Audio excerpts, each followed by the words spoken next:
नमस्कार, good afternoon, आप सबका स्वागत है।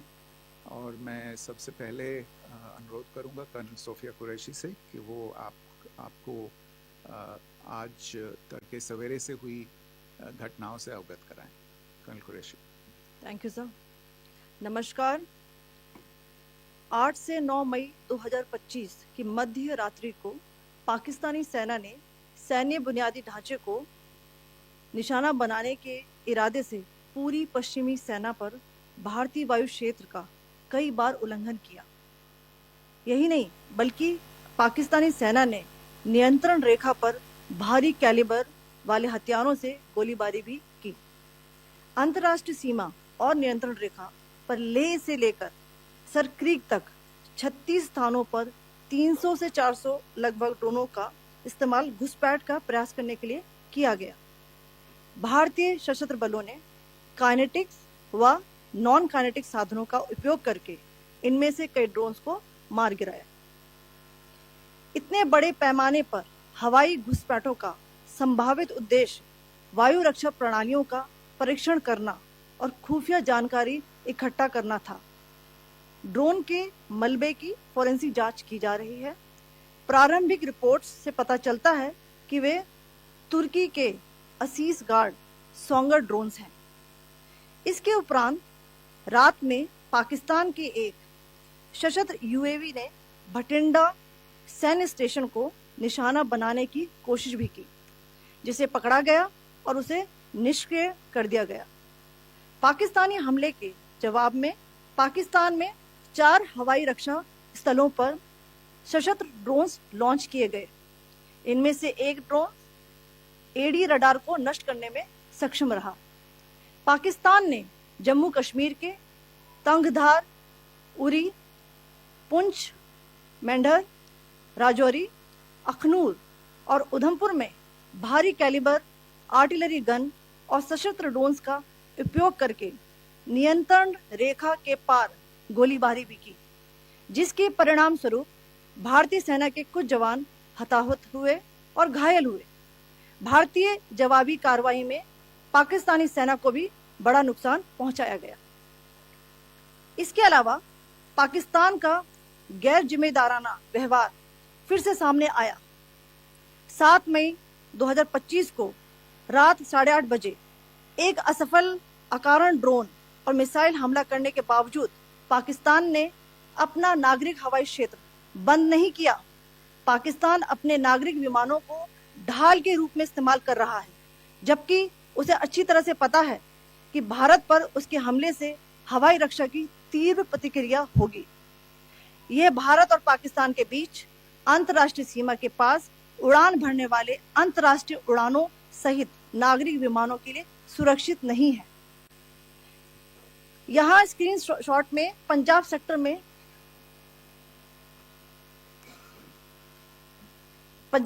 में हाई एयर डिफेंस अलर्ट स्थिति के दौरान एप्लीकेशन फ्लाइट रडार 24 का डेटा दिखाया गया है।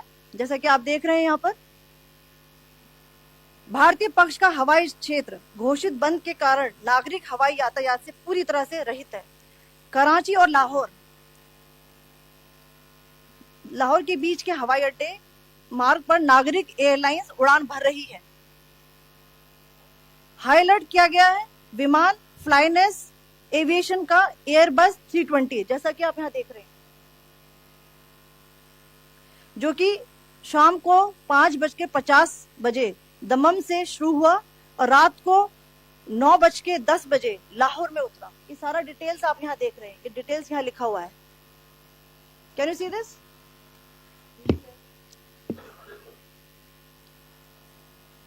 भारतीय वायुसेना ने अपनी प्रतिक्रिया में काफी संयम दिखाया और इस प्रकार अंतर्राष्ट्रीय नागरिक विमान सेवा की सुरक्षा सुनिश्चित की। धन्यवाद। जय Hind. So, good afternoon to you all. On the intervening night of 8th 9th May 2025, Pakistan military carry out multiple violations of Indian airspace along the entire western border with an intent to target military infrastructure. Pakistan military also resorted to firing of heavy caliber weapons along the line of control. Along the international border and line of control, drone intrusions were attempted from Leh to Sir Creek at 36 locations with approximately 300 to 400 drones.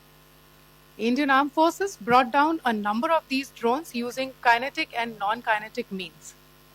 The possible purpose of these large-scale aerial intrusions were to test the AD systems and gather intelligence. Forensic examination of the drone debris is being undertaken. Preliminary reports suggest them to be of Aziz Guard Songa drone of Turkey.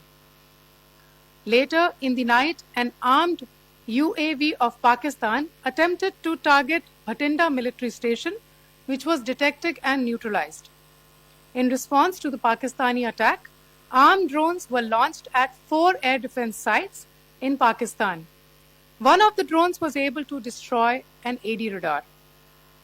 Pakistan also carried out artillery shelling across the line of control using heavy caliber artillery guns and armed drones at Tangdhar, Uri, Poonch, Mendhar, Rajouri, Akhnur and Udhampur in Jammu and Kashmir area, which resulted in some losses and injuries to Indian Army personnel. Pakistan Army also suffered major losses in Indian retaliatory fire. Additionally, Pakistan's irresponsible behavior again came to fore. Pakistan did not close its civil airspace despite it launching a failed unprovoked drone and missile attack on 7th May at 8:30 hours in the evening. Pakistan is using civil airliners as a shield, knowing fully well that its attack on India would elicit a swift air defense response. This is not safe for the unsuspecting civil airliners, including the international flights which were flying near IB between India and Pakistan. The screenshot we just showed and we shall share with you, it shows the data of the application Flight Radar 24 during a high air defense alert situation in the Punjab sector. As you have seen, the airspace on the Indian side is absolutely devoid of civil air traffic due to our declared closure. However, there are civil airlines flying the air route between Karachi and Lahore. Amongst the other civil aircraft that you can see, we have highlighted an aircraft which is Airbus 320 of Flynas Aviation, which was originated from Dammam at 1750 hours and landed later at Lahore at 2110 hours in the night. Indian Air Force demonstrated considerable restraint in its response, thus ensuring safety of international civil carrier.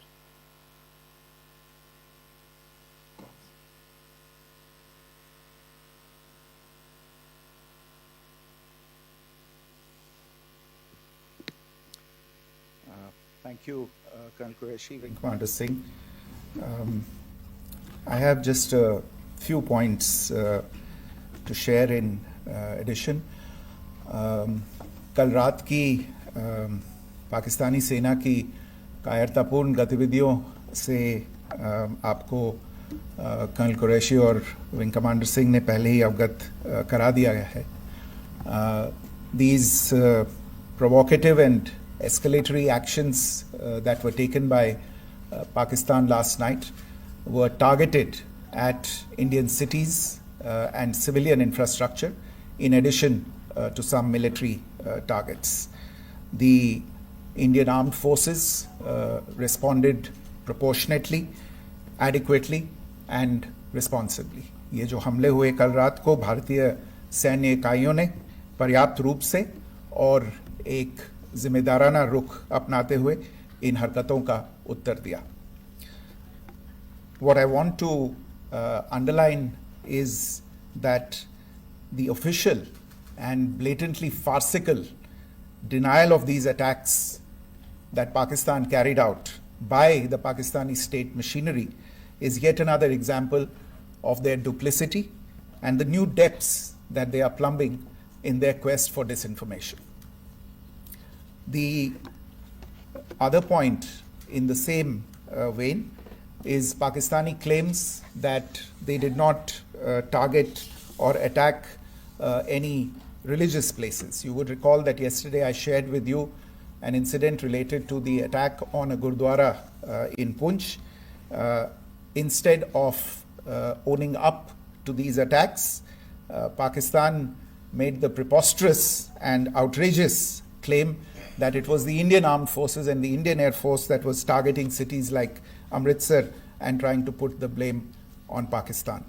This is nothing but a desperate attempt by Pakistan to disown its acts of aggression, but it is also true to type in its effort to deceive and mislead the world. It will not succeed.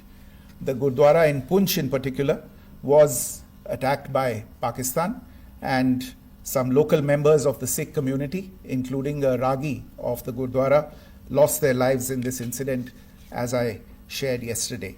TV पर आप इस हमले के चित्र देख सकते हैं. In addition, that we would attack our own cities is the kind of deranged fantasy that only the Pakistani state can come up with. Perhaps they do it because they are well versed in such action, as their history would show. The last point I wanted to make this evening is again this disinformation that is coming from Pakistan about India targeting the Nankana Sahib Gurdwara through a drone attack. This is again yet another blatant lie and part of Pakistan's disinformation campaign. As we saw in the Pahalgam attack, Pakistan is again trying desperately to impart a communal hue to the situation with an intention to create discord. Again, we are not surprised. India's steadfast unity in itself is a challenge to Pakistan. Let me stop there. I have time only for a few questions and be happy to try and answer them. First, I call Siddharth. Siddharth, please. Hi, sir. I'm Siddharth from Beyond. So this is Siddharth, behind, please. The other Siddharth. yes. Hi, sir. I'm Siddharth from CNN News 18. Sir, I only want to know from you the status of Kartarpur corridor. Is it open or not? If you can. I think you're all aware of the situation along the entire India-Pakistan border and the areas around the line of control. In view of the existing security scenario, the services of the Kartarpur Sahib corridor have been suspended till further directions. We'll update you as and when there is a change in the situation. We have a question here. Rishabh. So, good evening, Rishabh from Times Now. So, you spoke about religious places being hit in Jammu. There's another religious place which is a Carmelite nun church that has been hit. What do you have to say about it, if you can explain that to us? Yeah, actually, we do have some information about this extremely regrettable and condemnable incident. During heavy shelling across the line of control in the early morning of 7th May, a shell fired from Pakistan landed just behind the Christ School run by the Carmelites of Mary Immaculate congregation in Puj. Tragically, the shell fired from Pakistan hit the home of 2 students of the Christ School. Both students unfortunately lost their lives and their parents were severely injured. Another Pakistani shell struck a Christian convent of nuns belonging to the congregation of the Mother of Carmel, damaging water tanks and destroying solar panel infrastructure. Several priests, nuns, school staff, and local residents took refuge in an underground hall beneath the Christ School during the shelling by Pakistan. The school happened to be closed at the time, fortunately. Otherwise, more losses would have occurred. Again, we have seen the Pakistani side targeting and shelling places of worship with a particular design. This includes gurdwaras, these convents and temples. This is a new low even for Pakistan. You have a question here, Pranay. Sir Pranay Upadhyay Amar Ujala से sir, कल आपने इसी podium से पाकिस्तान के IMF bailout को लेकर और Indus water treaty को लेकर जो टिप्पणी की थी उसकी पाकिस्तान में काफ़ी तीखी प्रतिक्रिया भी आई, और उसके बाद हमने देखा कि पाकिस्तान की तरफ से किस तरीके से लेह से लेकर भुज तक पूरी बॉर्डर के ऊपर जो इन्वेजन था वो किया गया। मौजूदा सिचुएशन के अंदर पाकिस्तान के बेलआउट पैकेज को लेकर और पाकिस्तान के इन अटेम्प्ट्स को लेकर आपका क्या असेसमेंट है? और दूसरा ये भी जानना चाहेंगे कि पाकिस्तान की तरफ से ये जो अटेम्प्ट किया गया था उसका भारत ने अभी तक उस तरीके का कोई जवाब नहीं दिया गया है, तो क्या भारत इसका जवाब देगा जो कार्रवाई हुई है बीते 24 घंटों में? देखिए प्रणय, जहाँ तक इंडस वाटर्स ट्रीटी का सवाल है, मैंने कल विस्तार से उसके बारे में इसकी चर्चा की है। Indus waters treaty is in abeyance and as such I have nothing further to add to the decision that was announced by the Cabinet Committee on Security. जहाँ तक IMF bailout का सवाल है, आपको ज्ञान होगा कि IMF की आज मीटिंग हो रही है। हम वहाँ पे अपना पक्ष रखेंगे और जो हमारा मत है इन चीज़ों को लेके वहाँ पे साझा करेंगे दूसरे मेंबर्स के साथ। ये बोर्ड पे निर्भर है कि वहाँ पे क्या निर्णय होता है।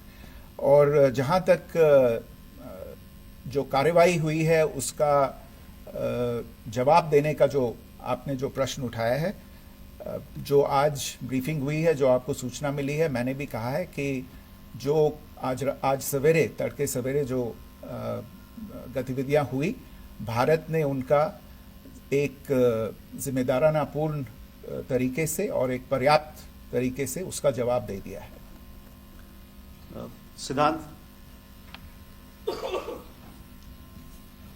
Hi, sir. Siddhant from WION. Sir, the External Affairs Minister has spoken to many of his counterparts around the world. Yesterday, he spoke to the U.S. Secretary of State Marco Rubio. So, what were the key areas of conversations during that call? Yes, the minister had a conversation with the U.S. Secretary of State. As you can imagine, the focus of discussions was the terrorist attack in Pahalgam and the response that India mounted after that on the 7th of May. The Secretary of State shared his thoughts on these developments with the minister. The minister deeply appreciated the US's commitment to work with India in the fight against terrorism, and he also underlined the targeted measures that India had taken in connection with Op Sindoor. The minister also underlined that India would firmly counter any attempts at escalation from there. But in follow-up to that, as you are aware, there have been a number of other conversations. The minister had a conversation with the UK Foreign Secretary, David Lammy, today. There too, the discussion centered around countering terrorism, for which there must be zero tolerance. And I understand just a short while ago, the External Affairs Minister has also spoken to the Foreign Minister of Norway, Espen Barth Eide, which was also focused on recent developments stemming from the terrorist act in Pahalgam. One last question, Sudhi. Sir, Foreign Secretary, thank you for doing this. Sudhi Ranjan from Bloomberg. Foreign Secretary, India had struck Bahawalpur the other day, which is also connected with the murder of one of us, journalist Daniel Pearl. If you could give us an understanding of what exactly are the reports that you're getting. You're right. Bahawalpur is the headquarters of the Jaish-e-Mohammed terrorist group that is proscribed by the United Nations. Its leader, Maulana Masood Azhar, is a proscribed individual. It is, you brought up the connection with the tragic death or killing of Daniel Pearl of the Wall Street Journal. The Jaish-e-Mohammed was in some way directly or indirectly responsible for the death of Daniel Pearl. But the real connection is through Ahmed Omar Saeed Sheikh, the British Pakistani jihadi who was held in India, but was finally released in 2000, and he was the person who lured Daniel Pearl to his eventually leading to his murder. So these are all obviously connected figures, connected individuals, connected institutions, and the attack on Bahawalpur, on that facility of the Jaish-e-Mohammed in Bahawalpur, is, I would imagine, a fitting part of this unfortunate incident. Thank you all. Thank you, sir. With that, we come to the closure of this press briefing. Thank you very much.